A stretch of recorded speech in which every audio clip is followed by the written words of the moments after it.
Unleash the power of the African diaspora. Download our African Diaspora News Channel app now on Google Play and Apple App Store. Stay informed with authentic and diverse perspectives, breaking news, and cultural insights. Immerse yourself in a community that celebrates unity, resilience, and progress. Experience the vibrancy of the diaspora at your fingertips. Don't miss out. Empower your perspective today. Search African Diaspora News Channel and join the conversation. So the mayor of Birmingham, Alabama, recently issued a call to action, and he went to his social media to do so. Now, he was speaking about the DEI, also known as Diversity, Equity, and Inclusion, that the state of Alabama wants to get rid of. Now, the DEI is basically to help individuals who are usually under systemic and institutional racism have a fair shot, right? So it's supposed to get rid of inequities, basically in structural environments like schools, to say the least, right? And this is what he said. Y'all, come look at how Senate Bill 129 reads.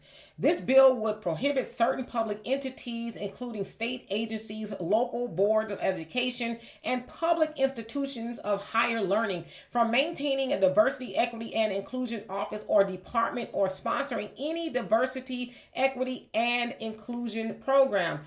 To the state of Alabama, why would you make it illegal for institutions of higher learning to promote diversity and inclusion among its faculty and staff? Why would you block fair representation and its opportunities for all people? To the leadership, athletic directors, and coaches at University of Alabama Athletics, Auburn University, and the University of Alabama at Birmingham, do you support this prohibition of diversity and inclusion? To the parents of minority athletes who are helping their children decide if they want to play sports at those institutions, would you be cool with your child playing at schools where diversity among staff is actively being discouraged?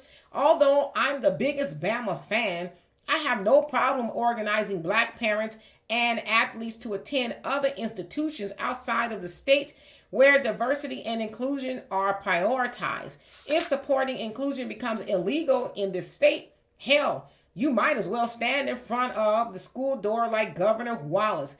Man, it's Black History Month. Y'all could have at least waited until March 1st. All right. So he said a lot there. So basically, he's calling for a boycott of any public institution that will be getting rid of DEI, right? He's saying Black parents and students. Now, originally he said minorities, and then he said Black parents and students. So it's like, make up your mind, because Black people, we are not minorities. We are just that, Black Americans, okay? So anyway, he says, don't come here, go to other institutions, basically because they want to get rid of these programs and they don't want to include us and give us a fair shot, for lack of better words, right? But my thing is, what's new?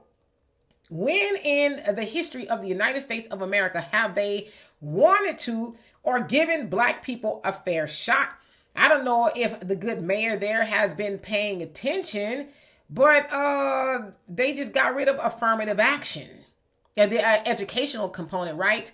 At the Supreme Court, Asians along with, a white lawyer got together and said, oh, well, it's not fair. Asians aren't able to go to school like everybody else. They have to, prove themselves to be more worthy. And that's kind of backfiring, but I digress. So there's never been a fair shot really for Black people. And so you're calling for this boycott.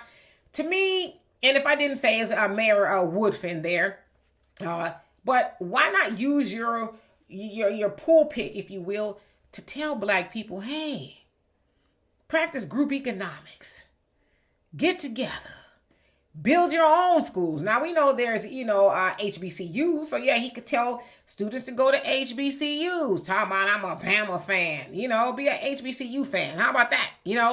But instead of doing that, he wants to, please, white people, please let us in. Get up off your knees and stop begging.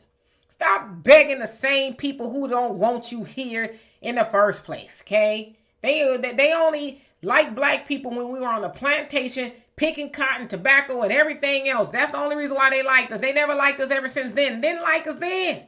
Okay? We were an asset to them. Now we are a deficit. And I wish that black people would get up off of our knees and stop begging these folks to include us. Please see us. Validate us.